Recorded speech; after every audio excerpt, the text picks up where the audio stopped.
Nós, então, nesta festa ou solenidade da Ascensão, terminamos o ciclo da vida de Nosso Senhor, sua vida terrestre. E Ele, então, por isso é o cume, o ápice da sua vida, porque neste dia, Ele é glorificado. Jesus, homem-Deus, o servo sofredor de Javé, que derrama o seu sangue até a última gota pelos pecados dos homens, Ele agora é elevado ao céu. Ele vai ao céu, na sua glória. Mas depois da ressurreição, Ele não ficou inativo aqui na terra. Ele passou 40 dias, sempre aparecendo aos apóstolos, e apareceu 40 dias para provar de modo bem claro e irrefutável que Ele havia ressuscitado. Prova de modo bem claro que Ele é Deus. E a ressurreição de Cristo, ela tem para nós um duplo significado.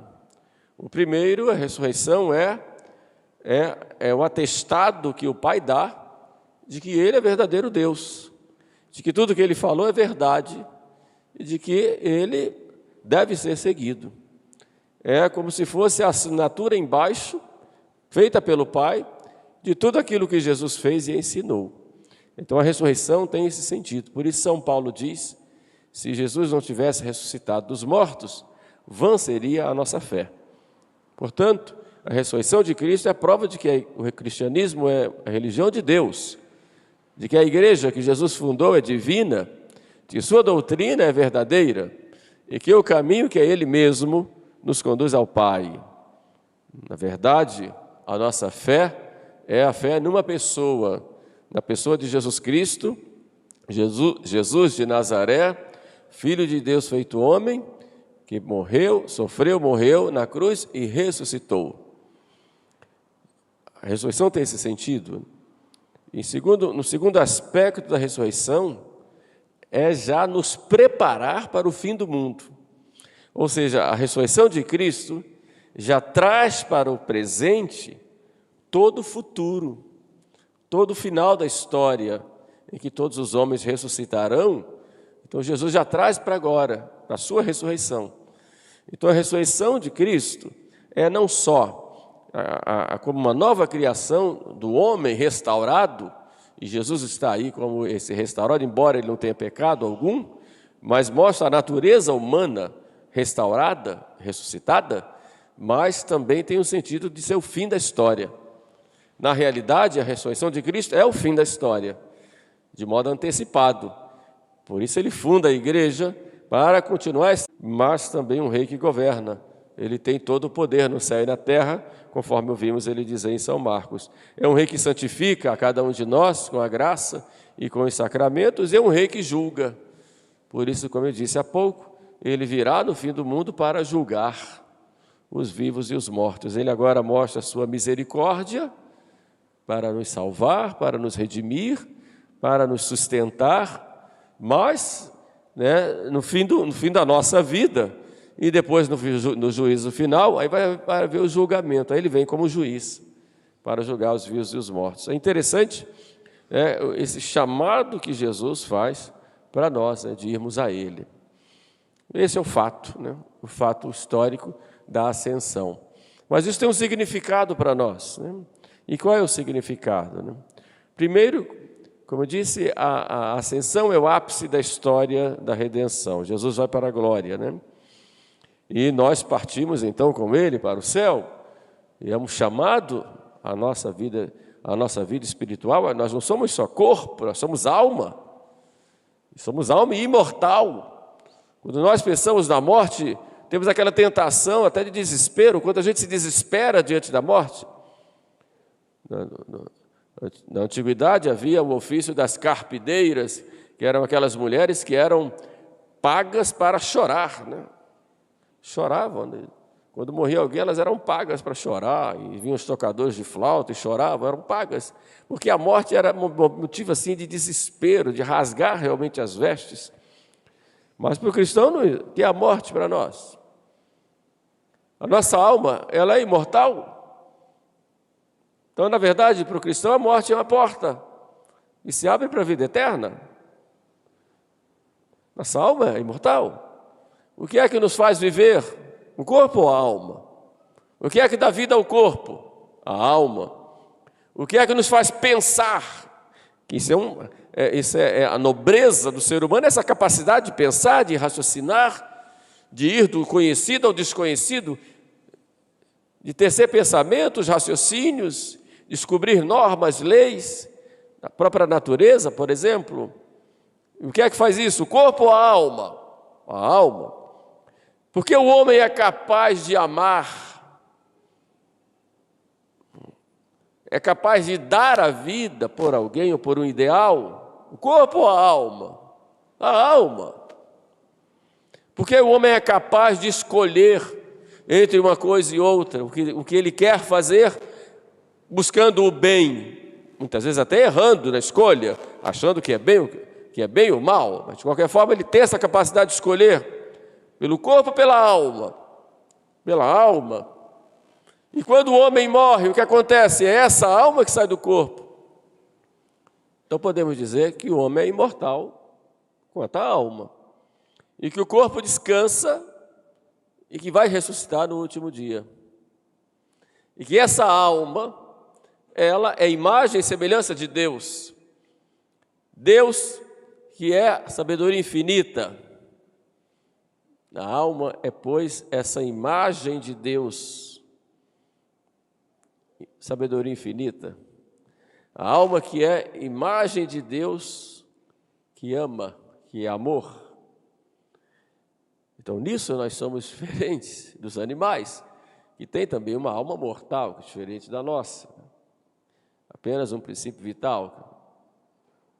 O fato é que o homem quando a alma sai do corpo, essa alma, ela busca exatamente o infinito. É como uma flecha, né? A alma sai em direção de Deus, porque ela foi criada para Deus. E a ascensão do Senhor nos faz lembrar disso, de que nós fomos criados para as alturas. Lá em Israel, na Terra Santa, onde Jesus subiu ao céu, lá no Monte das Oliveiras, tem no jardim onde Jesus subiu ao céu. Interessante que ele subiu ao céu no mesmo lugar, no mesmo monte, né? Embora um pouquinho mais para o alto, subida, né? Mas o mesmo monte em que ele sofreu aquelas afrontas, em que ele sofreu a tristeza mortal, como ele diz, em que ele foi preso, foi traído, etc. É interessante que lá, no lugar onde Jesus subiu ao céu, segundo a tradição, tem uma igrejinha pequenininha. Quem esteve na Terra Santa tem essa oportunidade de revisitar, agora, pelo menos, a memória, né? Uma igrejinha um pouco oitavada, pequenininha, cabe pouca gente lá dentro. E quando a gente entra na igreja, ela tem um buraco no teto, né? Um buraco, não tem cobertura, ali não pode chover, senão chove dentro, né? Também quase não chove lá, de qualquer forma tem aquele buraco, né, no teto, para mostrar que foi ali que Jesus subiu ao céu. E quando a gente entra na igreja, a primeira coisa que a gente olha é para o buraco. E a primeira coisa que a gente vê depois do buraco é o quê? É o céu. Então, a ascensão do Senhor é para nos ensinar, em primeiro lugar, isso. Nós estamos aqui na terra, mas nós não temos aqui morada definitiva. Nós fomos criados para coisas muito mais altas. Fomos criados para o céu. Essa é a primeira mensagem. E a natureza humana, que é bela. O ser humano é belo. É, como natureza, a obra que Deus criou por Ele mesmo e criou para Deus, é claro, mas que tem um fim em Deus, mas que tem uma perfeição como o Rei da criação, né? Então a natureza humana é bela, né? O corpo e a alma, né? Toda essa capacidade que Deus dá para nós, tanto fisicamente quanto espiritualmente, né? Essa natureza que ficou corrompida pelo pecado, e Deus criou com tanta beleza, ficou feia, por causa do pecado, por causa das maldades, por causa das invejas, por causa da sensualidade, por causa das brigas, do ódio, da morte, enfim, essa natureza que é bela, foi restaurada por Cristo e elevada ao céu. É interessante que no início da igreja surgiram algumas heresias que eram contra o corpo, dizendo que a matéria era má. Os gnósticos pensam assim, né? Santo Agostinho foi de uma seita chamada maniqueísmo, que dizia exatamente isso, que a matéria é má, o corpo é mau, né? Por isso é preciso odiar o corpo, mas como não se odeia o corpo, deixava o corpo fazer o que ele queria, né? Aí é contra a natalidade, contra a figura da mulher, porque a mulher gera, enfim, essas seitas meio loucas aí que odeiam a matéria. Mas o homem, o ser humano, não, é belíssimo.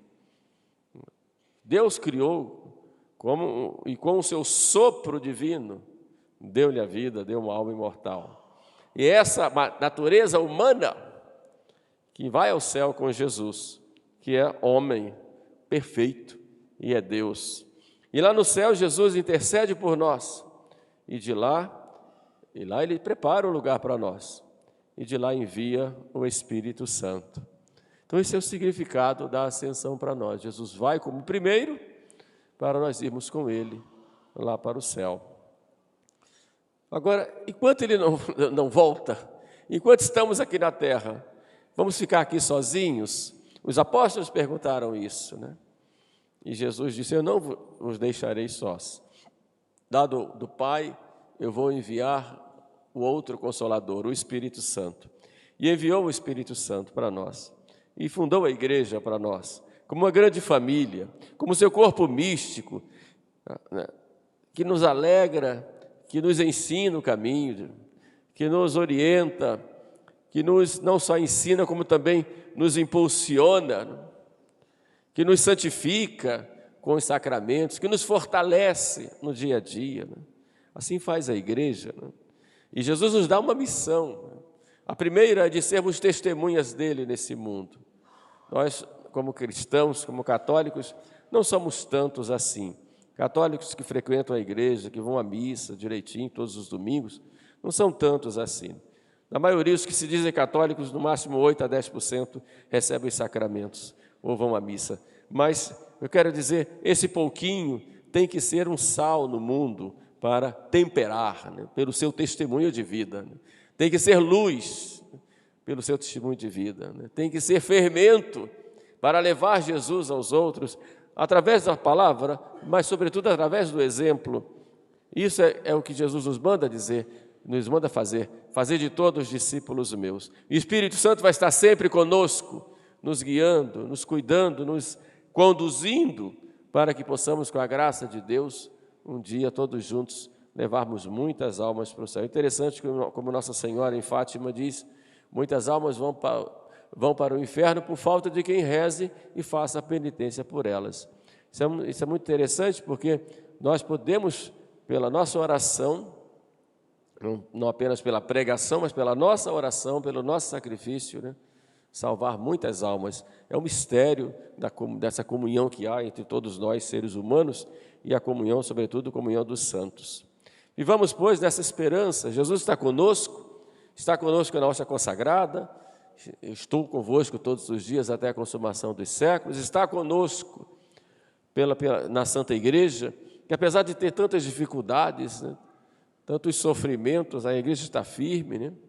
Apesar dos nossos pecados, que muitas vezes nós, como católicos, não nos comportamos e agimos como tais, né? Mesmo assim, Jesus está conosco, nos fortalecendo, está conosco, nos alimentando na Eucaristia, está conosco, nos perdoando no confessionário, no sacramento do perdão, está conosco, nos ensinando através do magistério da igreja e tudo mais. E como é bom a gente vivendo esta caminhada, né, até o momento em que Nosso Senhor nos chamar, né, e nos conduzir para o céu. Então, portanto, a ascensão é uma festa de glória de Jesus, mas uma festa de fé e de esperança para nós, né? enquanto estamos aqui na terra, vamos espalhar amor. É isso que Jesus quer de nós, né? Dá amor e pede amor. Amor a Ele e amor aos irmãos. Não adianta você vai à igreja, confessa, comunga, tudo muito bonitinho, mas aí no mundo maltrata as pessoas, pisa, tem inveja, engana, ilude, mente, né? Julga. Isso está ruim. Não é isso que Jesus quer de nós, né? Quer de nós que sejamos capazes de amar, de perdoar, de acolher, de renunciar, de dar a vida até pelos outros, se for o caso, né? Para que assim nós possamos espalhar, né, esse reino de Jesus e levar para o céu o maior número de almas possível. Peçamos, pois, a Nossa Senhora, que é medianeira, está lá no céu também com Jesus, onipotência suplicante, implorando a Ele, né, e ao Pai, que nos mande sempre a graça, né, que venha a nós. E que Nossa Senhora, então, nos conceda essa graça de podermos um dia também alcançarmos a vida eterna.